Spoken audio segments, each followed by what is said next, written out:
Jadi kula suwun seperti keinginannya Rasulullah sallallahu alaihi wasallam. Terus niki terakhir anna Rasulullah sallallahu alaihi wasallam kana la yanamu hatta yaqra alif lam mim tanzil wa tabarakalladzi biyadil mulku wa qala las antawuf yufaddilani kulla suratin fil Qur'an bi sab'ina hasanatan. Jadi di antara kelebihannya surat Tabarak adalah mengungguli umumnya surat dengan kelas 70 kali derajat. Jadi keunggulannya surat Tabarak itu bisa sab'ina darajah di bawah surat-surat yang lain. Sudah, ini surat Tabarak agak panjang. Tapi alhamdulillah dari semua itu surat Tabarak itu kalah bi qul huwallahu ahad. Jadi ini nikmat terbesar kita. Karena nggak perlu Tabarak, saiki porsi ini diturunkan jadi apa? Kulhu. Makanya banyak tarawih main apa? Kulhu. Itu bukan cari cepet, itu dalile musalsal ila Rasulillah sallallahu alaihi wasallam. Jadi ada sahabat itu kalau ngimami main kulhu. Di Indonesia masih mendingan kulhunya rakaat kedua ya. Itu enggak, sahabat ini rakaat pertama ya kulhu, kedua ya kulhu. Masih mendingan di Indonesia dipakai selingan rakaat kedua. Singkat cerita sahabat yang makmum ini lama-lama mangkel, matur, ya Rasulullah, ini orang yang kau pasrai jadi imam itu sering main kulhu. Akhirnya Nabi memanggil, ya fulan, kenapa kamu suka baca kulhu? Li'annaha sifatur rahman, karena dalam surat kulhu itu semuanya menerangkan sifatnya Allah Ta'ala, maka saya suka itu. Nabi saat itu juga dapat wahyu, ya Muhammad, kasih tahu orang itu, inni uhibbu, saya suka dia karena dia suka kulhu.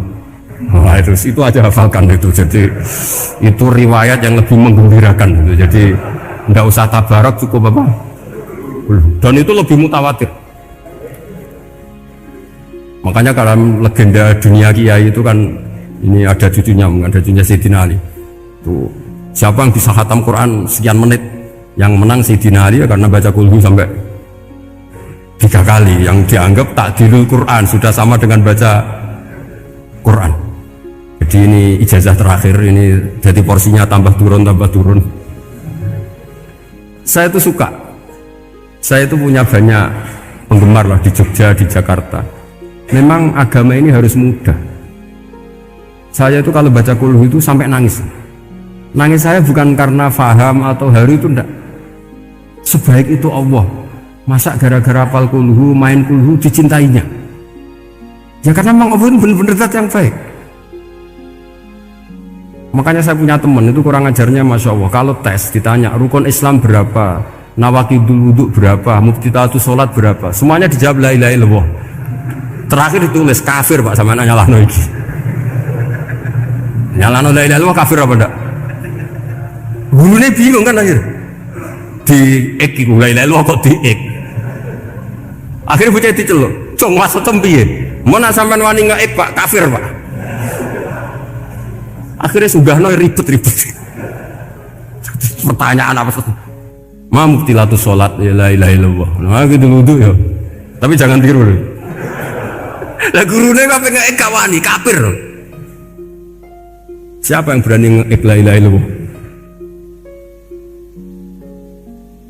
Yo ana menas sing beli.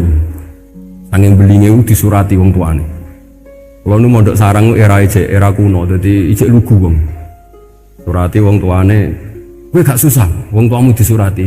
Tenang ya Gus, bapakku buta huruf. Jadi wis disurati, gak ngefek wong bapaknya buta huruf. Nah, di Islam, saya ulang lagi di Islam, dengan tanda kutip kesalahan-kesalahan kecil gini ku zaman Nabi, sahabatnya Nabi, iku kabeh udah berkah. Makanya nggak ada ilmu sebarokah kayak zaman Nabi. Wong goblok wae jadi berkah. Sampai Nabi ngendikan aksaru ahli jannah albu, aki-aki penduduk swarga iku wong goblok. Mergo wong goblok iku piye? Apa dimangkeli iku ya gaweane pangeran. Nabi itu pernah disomasi wong goblok.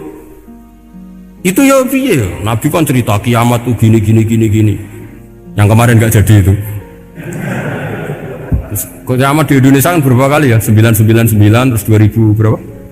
12 terus Jumat apa kan sering mau ada kiamat tuh. Saya sering ditanya tamu, Gus, ngenteni kiamat teng pundi? Enteni ning kene barang aku aneh-aneh. Ngkarwan la ya'lamuha illahu bokas bakas. Nak misalnya tenan ya tenan sing entek kowe se anak aku gak. Wah sesuk tak ngenteni kiamat ora sido kiamat. Aneh-aneh. Saya ulang lagi. Ketika Nabi cerita dasarnya kiamat itu sahabat itu enggak mikir. Padahal mereka orang-orang pinter. Si mikir wong desa, Mas. Ya Rasulullah mata sa'ah. Engkau itu cerita kiamat terus tapi enggak jelas tanggalnya. Lalu itu kapan? Wah paket sahabat, pinter juga. Kalau cerita itu ada tanggalnya dong. Ini kan cerita terus tapi enggak jelas tanggal. Apa diamuk wong desa? Ora diamuk mangkelno. Nabi meneruskan tentang ahwalil kiamah, masih nerangkan ahwalil kiamah. Dibaleni lagi. Ya Rasulullah mata sa'ah. Lalu kiamat itu kapan? Ini kalau jazai jadi bodoh tapi untuk ridhanya Allah Ta'ala pun. Kalau lah kadang jadi pinter gue nyesal. Ribet. Kongkonan ini, kongkon Pak Najib barang ini gara-gara pinter. Padahal kok ya wong bodoh lah mlebu swarga, ribet kan? Direwangi dadi wong alim, sebelum kok wong bodone ya melok mlebu swarga. Wong gelombang kedua itu pengumumannya siapa pencinta Nabi, pencinta wong alim masuk swarga. Yang pertama seleksinya agak ketat, yang kedua itu ya muhibbin mencukup. Jadi sebenarnya swarga ya ketemu wong jelas-jelas nih. Wah repot ya. Akhirnya ketika Nabi gak jawab, sahabat itu banyak yang analisis kariha maqala, lam yasma, ada yang bilang lam yasma, memang Nabi tidak dengar. Ada yang analisis sami'a wa kariha maqala, sebenarnya Nabi itu dengar tapi gak suka karena pas khutbah diket, diinterupsi. Karena diulang-ulang lagi akhirnya akhirnya Arabi tadi mengulang-ulang lagi, akhirnya Nabi jawab.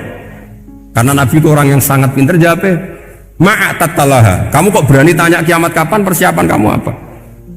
Fawawahi ma'atatulaha kabiro sholatin wala siyamin wala kata wa kata walakin uhibbuka. Itu menang ya pede. Apa Nabi tanya persiapan saya? Oh kalau sholat saya biasa kok bangga. Biasa kok. Fawawahi ma'atatulaha kabiro sholatin, saya sholatnya biasa, puasa biasa. Maksudnya wajib-wajib tok lah, tidak aneh-aneh. Tapi walakin uhibbuka, tapi saya ini mencintai engkau. Apa jawabannya Nabi? Almar'u ma'aman ahabba. Dan itu melegenda seluruh dunia, baru kayak Bedui. Jadi semua orang yang hafal hadis almar'u ma'aman ahabba atau anta ma'aman ahbabta, itu barokatuh hadal Bedui, karena berkahnya orang Bedui. Dan hadis itu mutawatir karena dikatakan Nabi ketika khutbah, orangnya banyak yang hadir banyak. Barokahnya orang Bedui, gak disopan santun. Mukjizatnya Nabi seringnya gara-gara orang Bedui. Nabi khutbah, wis khutbah cerita akhirat, cerita kebaikan.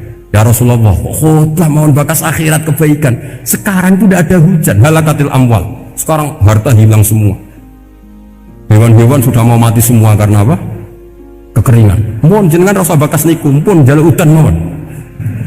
Nabi langsung Allahumma langsung udan tuwurs. Nak jare ulama lah Nabi barodok gelos putih udan seminggu nganti akhirnya sapi ini gak mati krono kehausan tapi kelentir. Parani nek Nabi nuli ora ngrasa salah paran ya Rasulullah. Wong kula yo donga udan ben ra mati, saiki mati tenggelam. Mun lereni itu santai wae.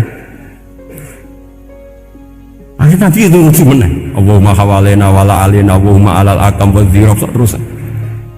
Itu wong desa. Betapa barokahnya wong desa iki orang tahu. Betapa Rasulullah itu sekali ngendikan alam itu harus tunduk. Jadi min mu'jizati Rasulullah sallallahu alaihi wasallam itu sekali ngendikan alam itu harus ngikuti. Jadi Nabi misalnya ngendikan hujan, itu panitia hujan, malaikat hujan harus nuruti. Nabi ngendikan berhenti juga harus berhenti. Makanya enak jadi Nabi itu, tapi kamu nggak mungkin sudah tutup, tidak ada mungkin. Makanya Nabi itu pernah minta dalam satu maidah, ya fulan saya ambilkan dirok. Dirok itu kaki kambing yang depan, diambilkan. Ambilkan lagi, diambilkan.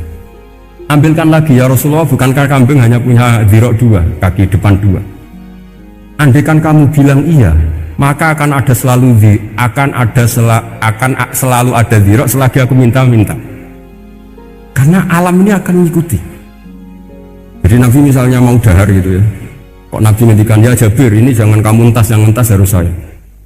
Ini cukup untuk makan orang banyak. Nabi sekali ngendikan cukup. Nasi ini punya konstitusi, harus cukup. Karena Nabi ngendikan cukup. Itu hebatnya Nabi. Beliau punya spesial. Alamnya harus nurut sama beliau. Makanya disebut wadhabu wal ghazala yasyadani laka birrisalah. Semuanya itu harus tunduk. Nah, akhirnya syafaat-syafaatnya Nabi itu gara-gara desa-desa. Saya itu pengagum wong Buddha ya, termasuk hadisul Arabi tadi. Ada orang desa tanya, ya Rasulullah nanti kalau saya mati itu yang ngisap siapa ya? Allah ya. Wah bagus lah, terus mulai. Barang mulai, abe bunyi Nabi iya karpe, dipanggil lagi. Ya Arabi kenapa kamu tertawa-tawa terus pulang? Ya baguslah kalau yang ngisap Allah. Selama ini hubungan sama Allah saya baik-baik saja. Tapi Nabi muji faqhu hadzal Arabi, wis pinter kowe cung. Terus pernah lagi ada orang Bedui tanya, hal yadhakur rabbu ya Rasulullah, apakah Tuhan itu pernah senyum, pernah tertawa? Naam, kata Nabi, ya pernah. Lan na'dima min rabbin yadhaku khairan. Kalau Tuhan pernah senyum, pernah tertawa, wah orang kalau pernah tertawa itu pasti baik. Ya baguslah, enggak apa-apa. Jadi makanya ini unik ya, Islam itu agama yang unik, agama yang berkah, yang alimnya ya ketulungan, yang bodoh juga ketulungan. Karena memang agama ini untuk semua, lil alamin, untuk semua. Maka kata Imam Ghazali, Allah mengutus Nabi itu diutus ke raja-raja, diutus ke pedagang, diutus ke aromil, diutus ke fukara, diutus ke birokrat, diutus ke apa saja. Ila jami'i sunufin nas, ila jami'i asnafin nas. Bahwa semua yang mengapresiasi kenabiannya Nabi itu mulai raja, pedagang, PNS, birokrat, orang miskin, orang apa saja mengapresiasi dakwahnya Rasulullah Shallallahu Alaihi Wasallam.